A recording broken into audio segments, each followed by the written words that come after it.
Hello, I will talk on the state of bureaucracy and India's R&D and appeal to the late converts. Recall in my last lecture, I discussed how immense is the depth of advocacy and collective policy voice in Indian science. You can get a sense of the starkness of this problem by the deafening silence of India's science leaders despite close to 4% R&D budget cut, to be precise 3.9% budget cut in 2022-23 Union budget for Ministry of Science and Technology compared with the last fiscal year.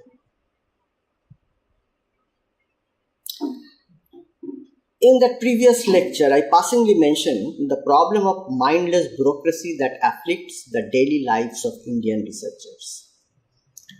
I thought of devoting an entire lecture to it. By late converts, I mean those in academia who get metamorphosed into full-blown babus, particularly after their assigned leadership responsibilities. Now, what are the responsibilities of bureaucrats? The primary responsibility is to spend taxpayers' money.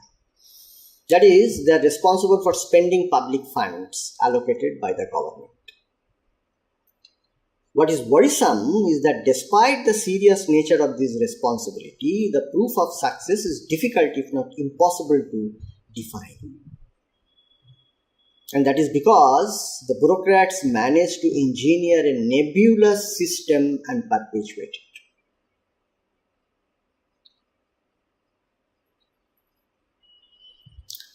Milton Friedman, a Nobel laureate economist who had a major influence on Ronald Reagan's economy, which is known as famously or infamously known as Reaganomics, thought that bureaucrats perpetuate the system of becoming powerful like the politicians. In most cases, the way for bureaucrats to become more powerful is to have more people under their control. Being more powerful will enable the bureaucrats to perpetuate the chaotic system engineered by them and with time make it messier and more chaotic. Bureaucracy gives the impression that the way it conducts its affairs is the best way. And any sound common sense from the public citizens makes no sense to them at all. Rather, they come up with more and more new preposterous ways to conduct their affairs, and this style of work is particularly noticed in places where bureaucracy has not matured, such as India. But never assume that I mean that bureaucracy is inefficient. And don't mean that. Actually, there are instances, plethora of examples, that bureaucracy can be efficient. It can be very efficient. However, that can be horrific, for which I will give examples shortly. Intriguingly, some Indian academics and scientists give themselves in to bureaucrats' commands. And I find this phenomenon to be an important social science research topic. To be precise, social psychologists may find it a very pertinent research question as to why some Indian academics and scientists develop what is called dissociative identity disorder. DID, dissociative identity disorder, is actually characterized by people with two or more separate identities. For the scientists, take this example. On one hand, they are trained to learn by interrogating nature. But on the other hand, some of them unquestionably surrendered to the bureaucrats. People in the academic profession who are well trained, they hold a rational worldview. And yet, when facing bureaucracy, some of them somehow turn off their rational faculty and behave like bureaucrats. Many times more than a bureaucrat, as they become extremely staunch. In this regard, one can draw a parallel between these academics and a new religious convert, as noted by a Nobel laureate in literature, Vidyadhar Naipaul. In a book written back in 1981, he wrote that someone who was recently proselytized would be more often than not more zealous and more orthodox in following new beliefs and practices than those who belong to the same religious faith for many generations. Like the recent religious converts, these academic converts act in a holier-than-thou fashion to quickly secure a place in the sphere of bureaucracy and in the process perpetuate it. This is how these new converts help the bureaucrats expand their power base. It won't be wrong to liken the new converts with women who help to perpetuate patriarchy in some society. Both ultimately suffer from the respective system and yet very willingly perpetuate it. It, however, is another topic of research to find out if this bureaucratization of some academics is out of volition, compulsion, or a quid pro quo with the bureaucracy. A priori, I would say that it is their willingness to establish a quid pro quo arrangement with the bureaucracy. Why? Is it because the academic converts all of a sudden have overcome moral scruples and decided to trade in the dubious spheres that mark bureaucracy? Or have they taken an idealistic stand of cleaning the bureaucratic vice by first becoming a part of it? In the case of the latter possibility, I have all my sympathies for the idealists whom I call dreamers and remind them of what Kafka famously said. This is what he said: every revolution evaporates and leaves behind only the slime of bureaucracy.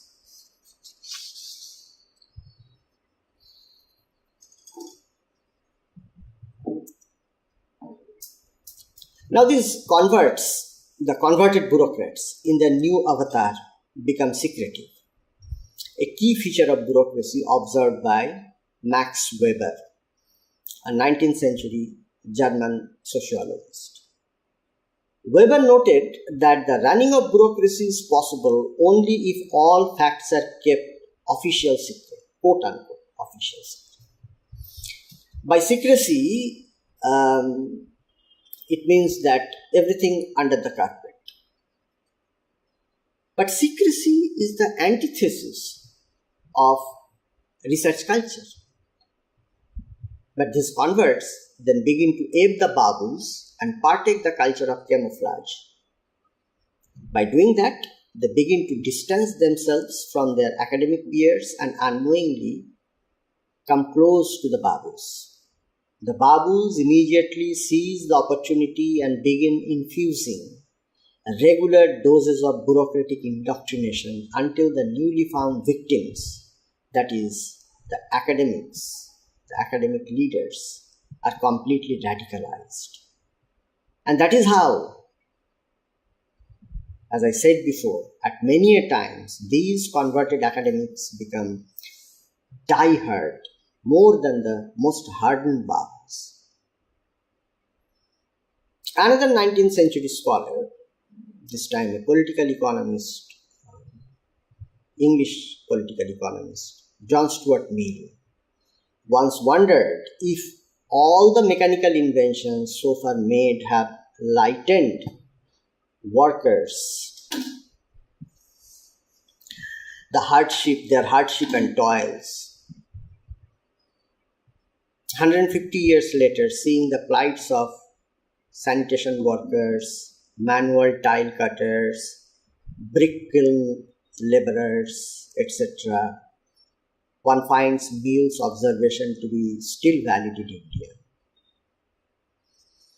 But why am I saying this?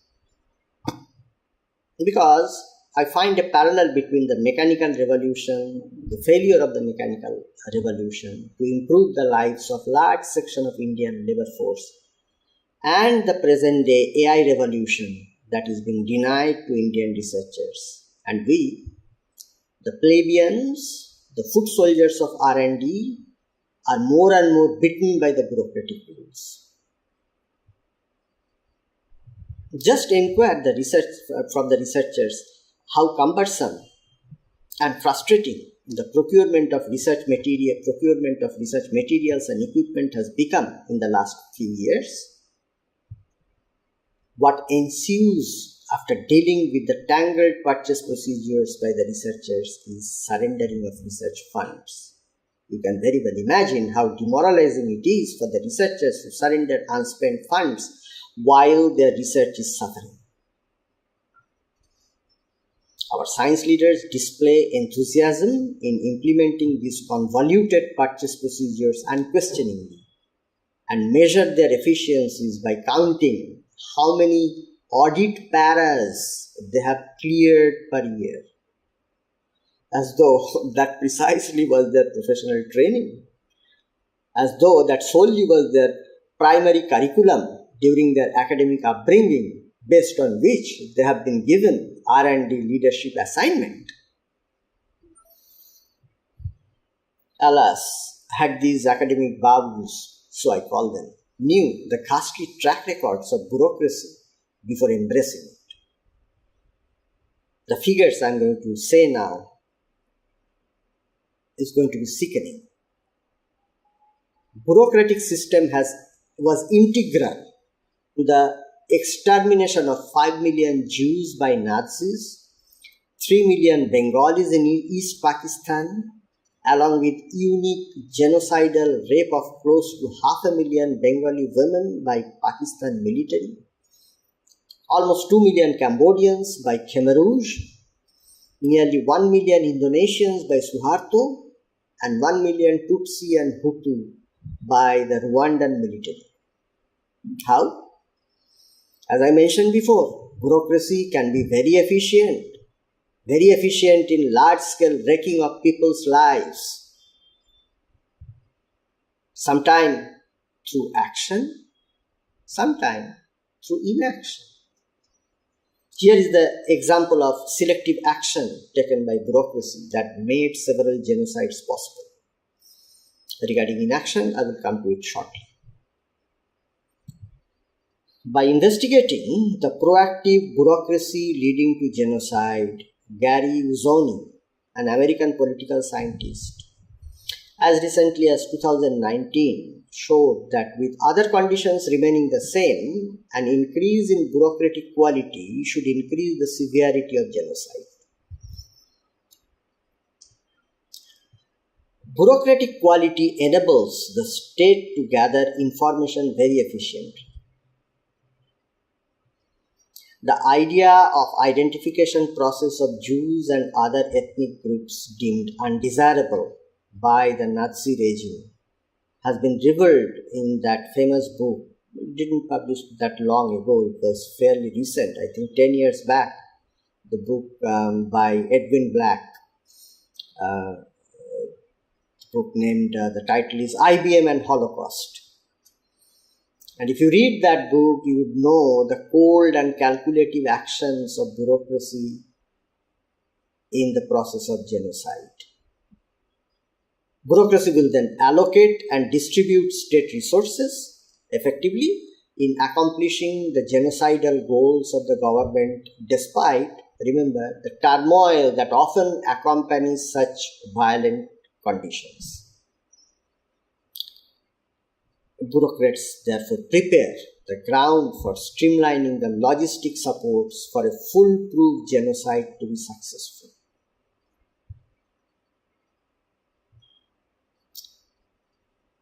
In her book on Adolf Eichmann's trial in Israel, Hannah Arendt made a pioneering observation about bureaucracy.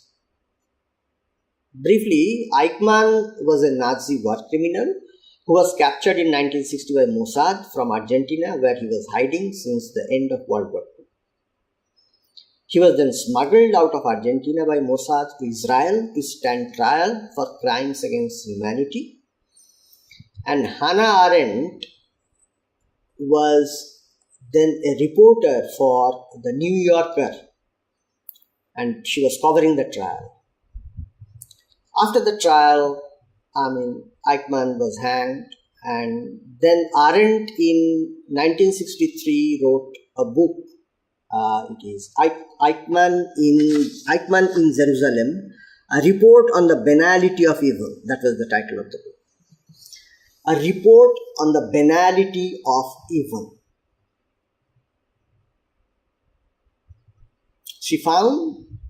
In that book, she found Eichmann. She described Eichmann as an ordinary, rather bland sort of bureaucrat who appeared neither perverted nor sadistic, but normal. Terribly and terrifyingly normal. In the Nazi bureaucracy of pogrom and murder, Eichmann was just one bureaucrat who competed with others to advance the goals of superiors he obeyed. He acted without any motive other than to diligently advance his careers in the Nazi bureaucracy. In case of India, unlike armed violence, structural violence is inflicted by bureaucracy, which kills 2 million Indians per day. These 2 millions come from the extremely impoverished section of people. In contrast to bureaucratic action, which I just described for committing genocide, in case of India, it is bureaucratic inaction. It is this inaction that is killing 2 million Indians each year.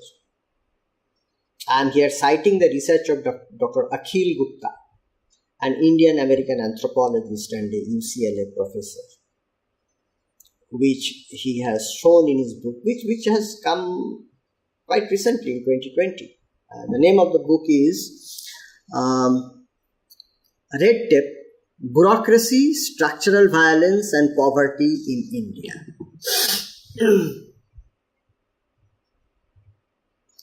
That is a book where he showed that bureaucratic inaction is killing 2 million Indians every year. And how? And that is what he has described there. Through the inaction. Not only that, it is also making this shame disappear from public discussion, given the ability of the bureaucrats or the bureaucracy to hide, that is to keep the failures secret. In India, the natural tendency of bureaucracy is to let the system become a system for inaction, which in turn translates to over 2 million untimely deaths annually. I give you a scale to comprehend. 2 million untimely deaths far exceeds the loss of human life resulting from all natural disasters and accidents per year globally. This gruesome figure is not readily available to the Indian public, and one has to find this fact from the research studies of Akhil Gupta and also Sripad Tulyapurkar, a population biologist at Stanford University. Together, Gupta and Tulyapurkar noted that because of bureaucracy, its inaction and secrecy, democracy so absurdly coexist comfortably with large-scale extreme poverty in our country. Swarms of babus harass our people and eat our substance and let 2 million Indians die untimely every year silently. It is not akin to medical negligence that occurs out of mishap, but due to cold-blooded erection of a system for the infliction of structural violence. In their world of thoughtlessness, bureaucrats are disengaged from the fact that their inaction is killing hordes of people daily. It is proposed by the scholars that greater the bureaucratization of public life, greater will be the scale of structural violence. In its fully developed form, there is nobody left in bureaucracy with whom one can argue and on whom the pressures of power could be effectively exerted. In the fully developed state of bureaucracy, every citizen is deprived of political freedom, deprived of the power to act. Fully developed bureaucracy is not a no-rule state. No, it is not that. It is not a no-rule state affairs, but actually it is a state of rule by nobody. A common example, we all read official memorandum on letters starting with, I am directed to state. You won't know who directed the poor soul who signed the letter. Rule by nobody effectively turns a citizen into a nowhere man of the Beatles song, who knows not where he is going to. Rule by nobody makes all of us equally powerless. That is where the equality lies. Everybody is equally powerless, and we have tyranny without a tyrant. So I gave a glimpse of bureaucracy, drawing examples not from a distant past but from contemporary world order. Some of you may have known it and thus tried resisting the bureaucratization of your mind and soul. But I am sure there are many who have not seen bureaucracy in the light I described here. Our popular take on bureaucracy is somewhat like this, that it is a culture of maintaining the status quo, a system that only has nuisance value and is replete with corruption, etc. Of course, it indeed has those features, but where it leads to, the extent of havoc it causes may not have been fathomed by many. In the case of science, particularly in India, it directly hampers R&D activity and applies a strong brake on it. Remember, India nearly doubled life expectancy of its people in 75 years after independence, and it would be unthinkable without R&D. Although all possible bureaucratic headwinds was experienced. Just think how much Indian people benefited had R&D effort found a favorable bureaucracy. So to those who belong to the clan of late converts and heading colleges, universities and R&D institutions, please be aware how your colleagues think of you, how they view you. Majority of our colleagues take stand-up comedians more seriously than you and consider the entire clan of late converts as a practical joke that is being played on India's academia. What may be more distressing for you to know is that a good proportion of them see your choice of becoming in league with bureaucrats akin to Jewish capos or razakars. So my appeal to this clan is that come to your senses and address how you could remove red tape for ease of doing science as urged by our Prime Minister in 2020 Science Congress. Work with your academic peers to draw a roadmap for increasing the ability to absorb funds by the academic centers. Remember, for all kind of growth or all-round growth of research, funding is like the nutrition that needs to be fully absorbed. More funds a center absorbs, more it grows, and more it grows, more funds become available to it. This is the simple growth story of successful academia always, anywhere. There is no requirement of any innovative strategy or reinvent the wheel to promote the growth of research. Thank you.